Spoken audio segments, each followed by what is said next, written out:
नमस्कार प्यारे बच्चों। इस वीडियो में हम चैप्टर 11 परिमाप और क्षेत्रफल क्लास 7 का मैथ्स का इसका इंट्रोडक्शन समझेंगे, इसके फॉर्मूले समझेंगे और इनके फॉर्मूलों के आधार पर हम एक एक को प्रश्न करके करेंगे। तो बच्चों, सबसे पहले हमें इस चैप्टर का नेम समझना है, परिमाप और क्षेत्रफल। यानी इसका मतलब क्या है? परिमाप और क्षेत्रफल। परिमाप का मतलब होता है कि एक बंद आकृति के चारों ओर की दूरी परिमाप या परिधि कहलाती है। बच्चों, यहाँ पे आपको कंफ्यूज नहीं होना, परिमाप और परिधि एक ही चीज है। यानी जो परिमाप का मतलब है वही परिधि का मतलब है। अब इसके दो नाम क्यों हैं ये हम आगे समझेंगे, पहले हम परिमाप समझते हैं। परिमाप बच्चों, जैसे मान लीजिए ये एक आकृति है, एक वर्ग है, तो इसकी यहाँ से लेकर यहाँ तक की पूरी लंबाई परिमाप कहलाएगी। मान लीजिए ये एक पार्क है, ये एक पार्क की दीवार पे आप यहाँ से लेकर यहाँ तक जितनी दूरी तय करते हैं उसको हम परिमाप बोलेंगे। अब दूसरा है इसका क्षेत्रफल। क्षेत्रफल क्या है? एक बंद आकृति द्वारा घेरे गए तल के क्षेत्र या भाग को क्षेत्रफल कहते हैं। मतलब मान लीजिए ये भी एक वर्गाकार पार्क है, इसके अंदर का जो एरिया है, जो ये लाइन जहां मैंने डाल रखी है, ये इसके अंदर का एरिया, इसके अंदर की जो जगह जगह है उसी को हम क्षेत्रफल बोलेंगे। क्षेत्रफल को इंग्लिश में एरिया बोलते हैं और परिमाप को इंग्लिश में पेरीमीटर। बच्चों, बहुत से बच्चों को पर एरिया का मतलब पता होता है पर क्षेत्रफल का मतलब नहीं पता। और ना आपने सुना होगा कि ये एरिया अब मेरे अंडर में है, इसका मतलब ये जगह मेरे अंडर में है, यानी इसके अंदर जितनी जगह है वो क्या है? एरिया, वही क्षेत्रफल है। अब हम इसमें कुछ आकृतियों के नाम, उनके परिमाप और क्षेत्रफल क्षेत्रफल के सूत्र जानेंगे जो हमें इस चैप्टर में करने हैं। तो सबसे पहले ये, इसको हम आयत बोलते हैं। इसमें इसकी चौड़ाई एक समान और लंबाई एक समान होती है, इसी को हम आयत बोलते हैं। इसका नाम है आयत। इसका जो क्षेत्रफल हो, इसमें बच्चों देखिए दो चीजें हैं, ये इसकी चौड़ाई होती है, ये इसकी लंबाई होती है। तो इसमें दो चीजें होती हैं, लंबाई और चौड़ाई। तो इसका क्षेत्रफल होता है लंबाई गुणा चौड़ाई। ओके बच्चों। और बच्चों, इसका परिमाप, परिमाप मतलब जो इसकी यहाँ से लेकर यहाँ तक की दूरी है, वो उसका उसका सूत्र होता है 2 गुणा लंबाई प्लस चौड़ाई। मतलब 2 गुणा। बच्चों, गुणा मत लगाओ तब भी आपका सही है, क्योंकि ब्रैकेट का मतलब यही होता है कि बाहर गुणा हो रहा है। 2 गुणा लंबाई जमा चौड़ाई। अब इस आकृति का नाम है वर्ग, जिसकी चारों भुजाएं बराबर हैं, तो इसको हम बोलते हैं वर्ग। इसमें इसमें लंबाई चौड़ाई नहीं होती, इसमें सिर्फ भुजा होती है। क्या होती है? भुजा। ये इसकी एक भुजा, ये इसकी एक भुजा, ये इसकी एक भुजा, ये इसकी एक भुजा, जिसको हम वर्ग कहेंगे। वर्ग का जो क्षेत्रफल होता है वह होता है भुजा स्क्वायर, यानी इसकी जो भुजा होगी उसको हम 2 बार गुणा करेंगे। ओके। इसका जो परिमाप होता है वो होता है 4 गुणा भुजा। 4 गुणा भुजा, क्योंकि वर्ग में 4 भुजाएं हैं, तो इसको चार चार को गुणा करेंगे इसकी भुजा से, क्योंकि इसकी चारों भुजाएं बराबर, तो ये इसका परिमाप है। सूत्र। अब हम आते हैं त्रिभुज में। बच्चों, अभी आपके सिलेबस में सिर्फ त्रिभुज का क्षेत्रफल निकालना है। त्रिभुज का परिमाप आपके अभी सिलेबस में नहीं है, तो हम सिर्फ त्रिभुज का क्षेत्रफल समझेंगे। इस आकृति को हम बोलते हैं त्रिभुज। तो आपको अभी हम खाली त्रिभुज का क्षेत्रफल का सूत्र समझेंगे, जो आपके अभी बुक में है। 1/2 गुणा आधार गुणा ऊंचाई। ऊंचाई, ठीक है, ये इसका आधार है और ये इसकी ऊंचाई है। अब एक आता है समांतर चतुर्भुज। समांतर चतुर्भुज में ये इसकी ऊंचाई होती है, यानी मान लीजिए ए बी सी डी है एक चतुर्भुज, तो इसमें ए ए एम सी डी पर लंब है। लंब मतलब बच्चों कि ये ए एम जो है, इस C D A M C D के बीच की दूरी है, यानी ऊंचाई है, और ये इसका आधार है। तो इसको हम बोलते हैं समांतर चतुर्भुज। इसका भी आपके बुक में सिर्फ अभी क्षेत्रफल पे फोकस किया गया है, तो इसका भी हम सिर्फ क्षेत्रफल समझे। बच्चों, समांतर चतुर्भुज का क्षेत्रफल होता है आधार गुणा ऊंचाई। यानी जो उसका आधार आपको दे रखा होगा और जो ऊंचाई दे रखा होगा उसको हमें मल्टीप्लाई यानी गुणा करेंगे, हमारा क्षेत्रफल निकल जाएगा। अब बच्चों, इसमें एक रह रहा है वृत्त। वृत्त के बारे में हम आगे एकदम डिटेल में समझेंगे। पहले हम इनसे रिलेटेड एक एक प्रश्न करेंगे और परिमाप और क्षेत्रफल का सूत्र लगाएंगे और समझेंगे। ओके बच्चों। तो प्यारे बच्चों, सबसे पहले हम आयत के सूत्रों का उपयोग समझेंगे। तो ये प्रश्न आप ध्यान से पढ़िए। आयुष ने एक चित्र 60 सेंटीमीटर लंबाई तथा 20 सेंटीमीटर चौड़ाई वाली एक आयताकार शीट बनाई। मतलब बच्चों, आयुष एक ऐसा चित्र बना रहा है जो कैसा दिखता है, आयत की तरह दिखता है, और उसकी लंबाई 60 है और चौड़ाई 20 सेंटीमीटर है। तो अब ये हमको कह रहे हैं कि यदि फ्रेम कराने का खर्च 3 रुपए का होता, सेंटीमीटर का खर्च करना पड़ेगा। मतलब अगर हम इतनी लंबाई और चौड़ाई वाले चित्र में फ्रेम लगवाएंगे 3 रुपए मीटर स्क्वायर की दर से, तो 3 रुपए सेंटीमीटर की दर से, तो कितने रुपए हमें खर्च करने पड़ेंगे। तो बच्चों, सीधी सी बात है, जब उसका जो फ्रेम लगेगा वो कहाँ लगेगा, आप ये बताइए मुझे। जैसे मान लीजिए ये एक आयताकार चित्र है, तो इसका जो फ्रेम लगेगा, फ्रेम यहाँ यहाँ लगेगा, है ना। तो ये इसकी क्या है, लंबाई, इसकी क्या है, सॉरी, लंबाई यानी परिमाप। तो हमें इसका परिमाप निकालना है। तो हमने अभी क्या समझाया था कि आयत का परिमाप क्या होता है, 2 गुणा लंबाई जमा चौड़ाई। तो बच्चों, अभी हमने क्या समझा था कि आयत का जो परिमाप होता है 2 गुणा लंबाई जमा चौड़ाई होता है। तो सबसे पहले हम शुरू करेंगे हल। तो बच्चों, आपको सबसे पहले जो दिया है हम वो लिखेंगे। तो हमको दे रखा है आयताकार शीट की लंबाई आपको दे रखी है। हमें कितनी दे रखी है आयताकार शीट की लंबाई, 60 सेंटीमीटर, है ना, 60 सेंटीमीटर। और इसकी चौड़ाई दे रखी है 20 सेंटीमीटर। अब सीधा सा इसमें फॉर्मूला है, हमें निकालना है आयताकार शीट का परिमाप। आयताकार क्यों निकालना है, क्योंकि उसको प्रश्न में बोल रखा है कि फ्रेम लगाने का खर्च निकालिए, और तो फ्रेम आयताकार शीट के किनारों पर लगेगा, तो यानी उसका परिमाप निकालें। आयताकार शीट का परिमाप हम सूत्र लिखेंगे, 2 गुणा, गुणा मत लगाइए, ब्रैकेट का मतलब भी गुणा ही होता है, लंबाई जमा चौड़ाई। तो हो जाएगा 2। अब गुणा, हम तो गुणा लगा दिए तो ब्रैकेट नहीं लगेगा, क्योंकि गुणा इसका मतलब एक ही होता है। ओके, तो लंबाई हमें दे रखी है 60, 60, ओके, प्लस में प्लस, चौड़ाई दे रखी है 20, 20 सेंटीमीटर है, सेंटीमीटर। अब देखिए, पहले हम 2 गुणा का 2, 60 को 20 में प्लस करेंगे तो कितना हो जाएगा, 70, 80, 80 हो जाएगा। और 2 को हम अगर 80 से मल्टीप्लाई करेंगे तो आएगा 160 सेंटीमीटर। ओके बच्चों, तो ये आपका आ गया आयत का परिमाप, 260 सेंटीमीटर।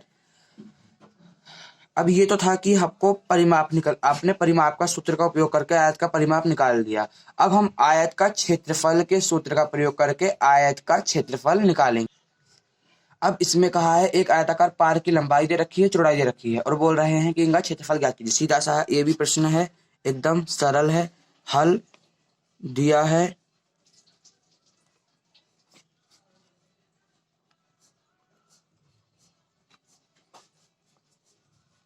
आयताकार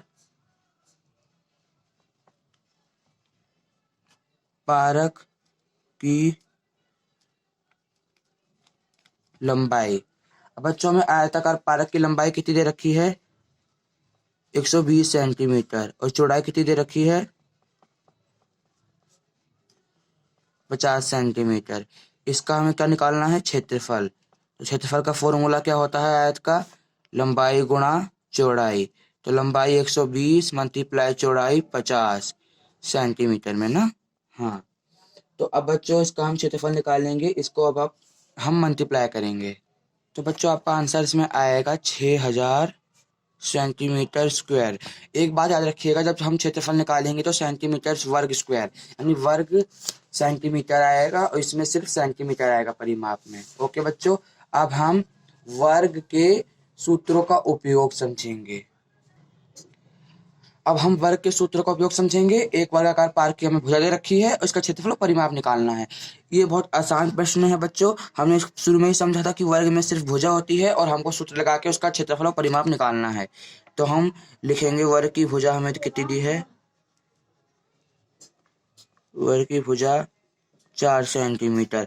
तो अब हम इसका क्षेत्रफल निकाल लेंगे। हम इसका क्षेत्रफल का सूत्र होता है भुजा स्क्वायर, यानी जो इसकी भुजा है उसको हम 2 बार गुणा करेंगे। तो 4 को अगर हम 2 बार गुणा करेंगे तो हमारा कितना आएगा, 16 सेंटीमीटर स्क्वायर। तो इसका क्षेत्रफल आ गया 16 सेंटीमीटर स्क्वायर। ओके बच्चों, अब हम इसका परिमाप निकालेंगे। परिमाप का सूत्र होता है 4 गुणा भुजा।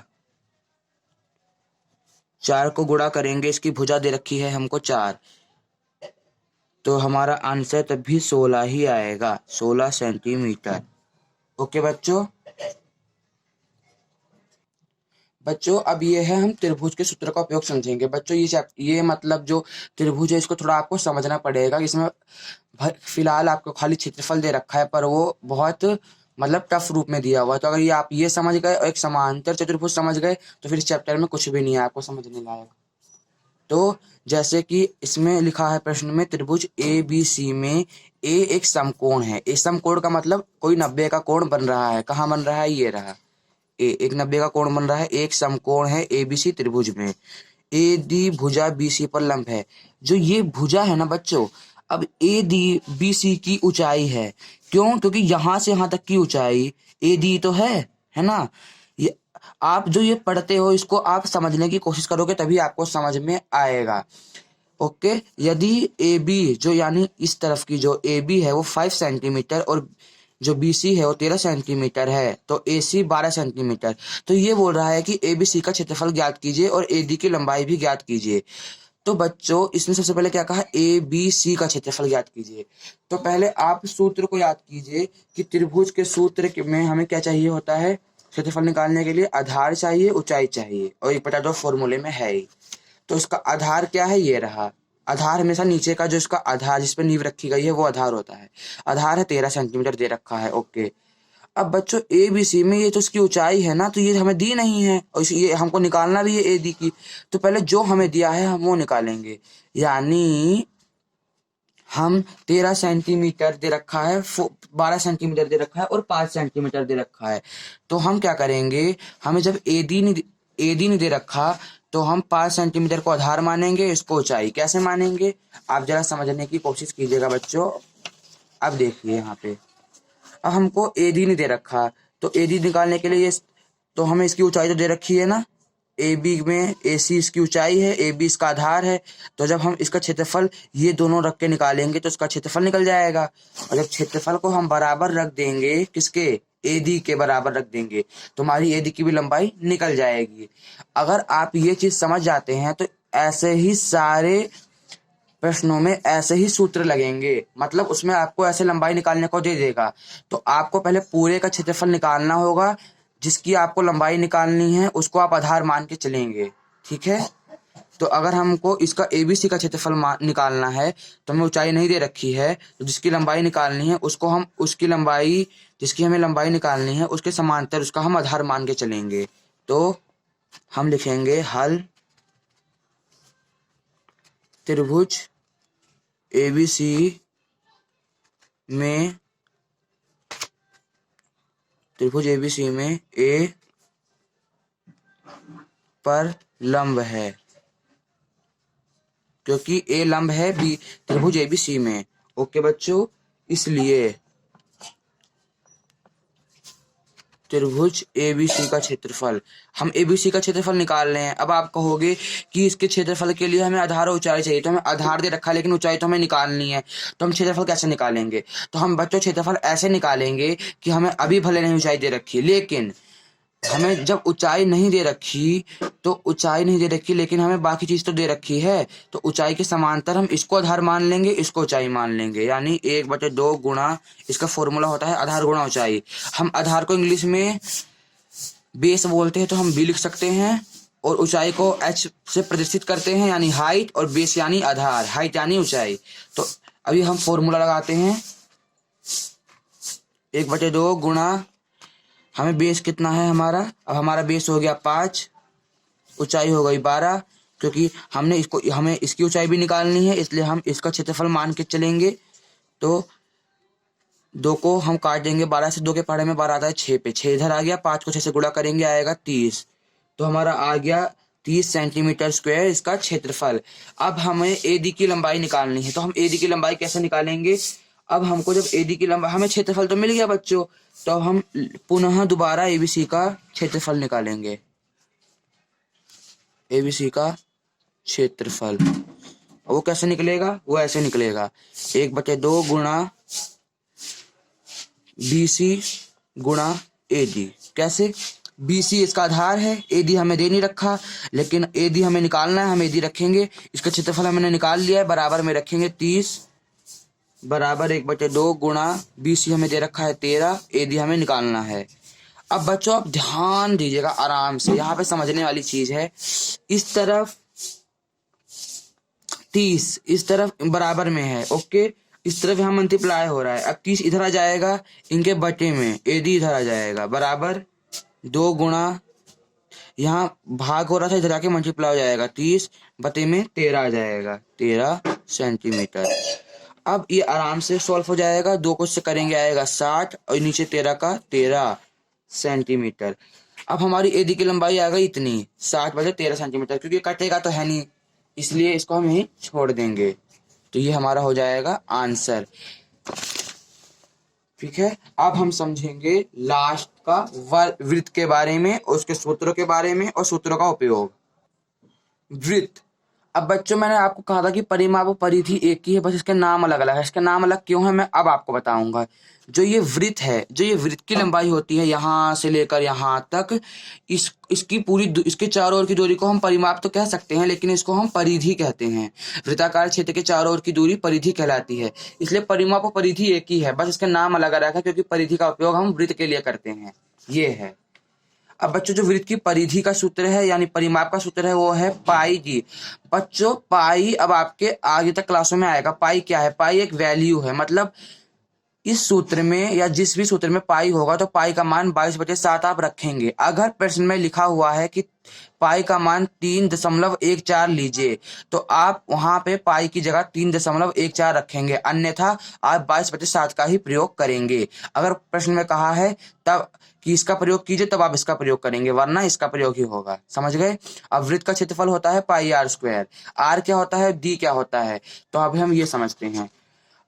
अगर आपने 2 सेंटीमीटर का मतलब अगर आप 2 सेंटीमीटर की त्रिज्या खोलकर, यानी जैसे ये है, आपने प्रकार की नोक यहाँ रखी, पेंसिल की नोक यहाँ रखी, तो आपने 2 सेंटीमीटर का खोल के यहाँ रख के ऐसे पूरा गोल सर्कल बनाया, तो ये 2 सेंटीमीटर के रेडियस का सर्कल बन गया, तो वो इसका रेडियस यानी हिंदी में त्रिज्या कहलाएगा, जिसको आर बोलते हैं। अब बच्चों अगर मान लो ये 2 है, बीच केंद्र से यहाँ तक का 2 है, इसको मैं पूरा कर दूं तो इस 2 का डबल कितना हो जाएगा 4, तो इसको हम बोलेंगे डी यानी व्यास। तो डी को हम व्यास को डी से प्रदर्शित करेंगे और त्रिज्या रेडियस को आर से प्रदर्शित करेंगे। अब हम इसके एक प्रश्न को हल करेंगे। तो हमें यहाँ पे दे रखा है कि एक वृत्त का व्यास हमें दे रखा है 14 सेंटीमीटर, इसकी परिधि निकालिए, क्षेत्रफल निकालिए। तो आप सोचेंगे परिधि के लिए तो डी हमें दे ही रखा है 14। व्यास को इंग्लिश में डायमीटर बोलते हैं, जिसे हम डी से प्रदर्शित करते हैं। तो हमें व्यास को दे रखा है 14 सेंटीमीटर। तो आप सोचोगे कि हम तो परिधि का फॉर्मूला लगा के परिधि तो निकाल देंगे, पर क्षेत्रफल कैसे निकालेंगे, क्योंकि हमें आर तो दे नहीं रखा।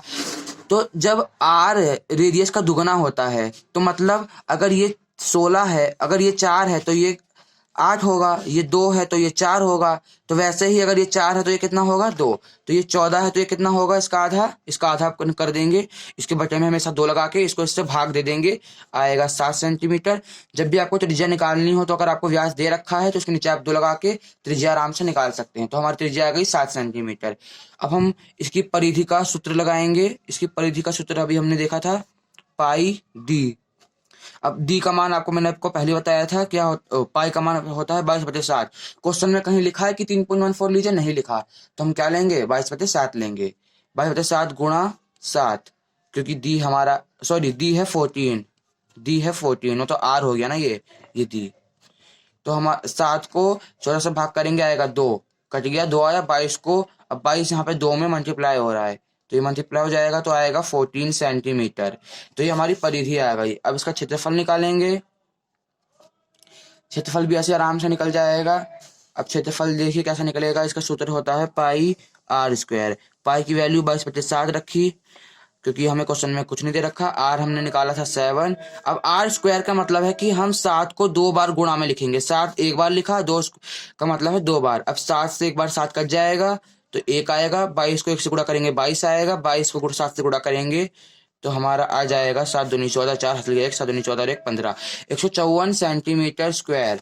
तो ऐसे हमारा ये था पूरा वृत्त के बारे में और उसके सूत्रों का उपयोग। तो हमने वृत्त के सूत्रों का उपयोग समझ लिया, समांतर चतुर्भुज के सूत्रों का उपयोग समझ लिया, त्रिभुज के सूत्रों का उपयोग समझ लिया और इसके फॉर्मूले भी समझ लिए और इसका प्रश्न भी करके देख लिया और वर्ग के बारे में भी हमने समझ लिया और आयत के बारे में भी। जब इतना आपने समझ ही लिया है तो अब आपको चैप्टर करने में कोई परेशानी नहीं होगी। तो ये था आपके चैप्टर की बेसिक इंफॉर्मेशन। अब इसके एक्सरसाइज 11.1 हम आगे लाएंगे। तब तक के लिए बाय, टेक केयर।